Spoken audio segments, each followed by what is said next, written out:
Try not to drop the rifle, palace boy, Ree sneered, his voice pitched just loud enough for the crowd to catch. A few laughs followed.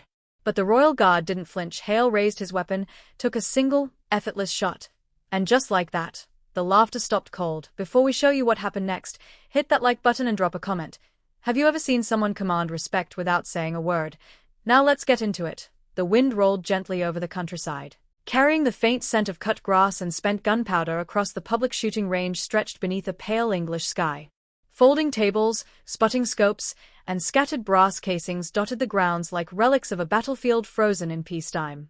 Sunlight slanted through the dust, turning floating motes into drifting embers. It was demonstration weekend, an open event where veterans, hobbyists, and weekend warriors came together to trade stories, compare gear, and shoot under the same clouds.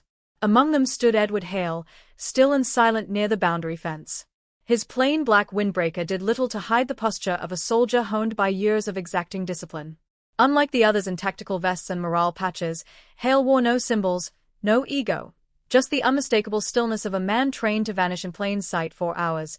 He watched quietly, a forgotten cup of tea cooling beside him on the fence post, steam long gone. At the center firing lane, Darren Ree held court. His custom rifle gleamed with aftermarket pride, carbon fiber barrel, match-grade trigger, a scope worth a month's salary. Every shot came with a glance, a grin, and a proclamation. That's how you do it, gentlemen. Brass pinged onto the concrete like thrown coins as his entourage, mostly younger shooters drawn to his swagger, nodded in admiration. You one of the range staff? Ree eventually called out, spotting Hale's motionless figure on the edge of the crowd. Hale simply shook his head. Dismissed. No one here knew the man they were mocking had served 3 combat tours with the Coldstream Guards. That he'd earned expert marksman credentials under conditions that made this tidy countryside look like a nursery. The stillness he maintained wasn't for show, it was muscle memory from patrols where movement got men killed. But Hale hadn't come to impress anyone. He'd come to maintain familiarity with civilian ranges ahead of next week's qualifications. The Queen's Guard might be iconic in scarlet and bearskin, but underneath the ceremonial regalia were combat soldiers. Few civilians ever realized that. The collection bin followed him like a coda. Not dramatic, not scripted, just real, like everything else about the man. He didn't need a stage, didn't want one. He walked with a quiet certainty of someone who'd long since stopped needing to prove himself. Behind him, the range slowly resumed its rhythm. Shots cracked, conversations picked up, but the energy had shifted. The laughter had softened. The bravado had thinned. In its place was something quieter. Respect. Reflection. The Marine stayed back a moment longer, watching Hale's retreating figure.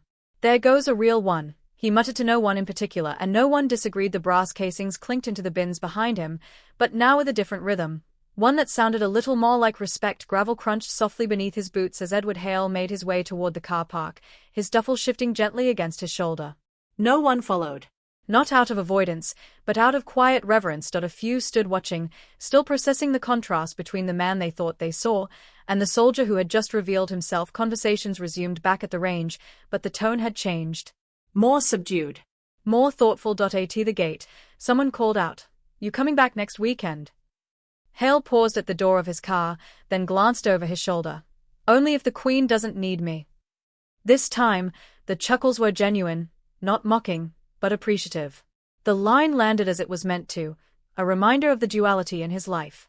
A weekend shooter, and something far more. He placed the duffel in the trunk, methodical as ever. Removed his jacket. Closed the lid. Sat behind the wheel. He was already moving on. Not because the moment hadn't mattered, but because it didn't need to be stretched.